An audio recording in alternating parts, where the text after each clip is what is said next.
போதை விற்பனை தான். நான் ஏற்கனவே பிரதான எதிர்க்கட்சி தலைவராக தேர்ந்தெடுக்கப்பட்ட பிறகு சட்டமன்றத்திலே முதலமைச்சருடைய கவனத்திற்கு கொண்டு வந்தேன். தமிழகத்தில் பல்வேறு நகரங்களிலும் கிராமங்களிலும் போதைப் பொருள்கள் பல்வேறு வடிவில் விற்கப்படுகிறது.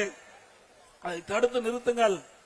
இல்லாவிட்டால் மாணவர்கள் இளைஞர்கள் பாதிக்கப்பட்டு விடுவார்கள், அவருடைய வாழ்க்கை சீரழிந்து விடும் என்று எச்சரிக்கை கண்டுகொள்ளவே இல்லை.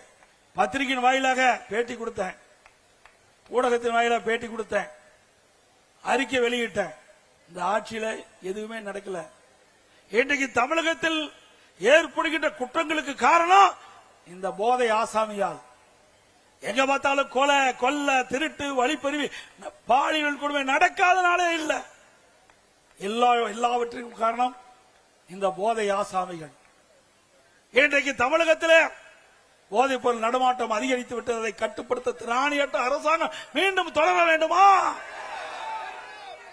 ஒரு நாடு வளம் பெற வேண்டும், ஒரு நாடு செழிக்க வேண்டும், ஒரு நாடு பொருளாதாரத்தில் ஏற்றப்பட வேண்டும் என்று சொன்னால் சட்ட ஒழுங்கு சிறப்பா இருக்கணும். எந்த ஒரு மாநிலத்தில், எந்த ஒரு நாட்டில் சட்ட ஒழுங்கு சிறப்பா இருக்குதோ அந்த நாடு வளரும். ஆனால் தமிழகம் சீரழிந்து கொண்டிருக்கின்ற நிலை தமிழகத்திலே பார்க்கப்படுகிறது. இதற்கு காரணம் கையிலாகாத ஒரு முதலமைச்சர்,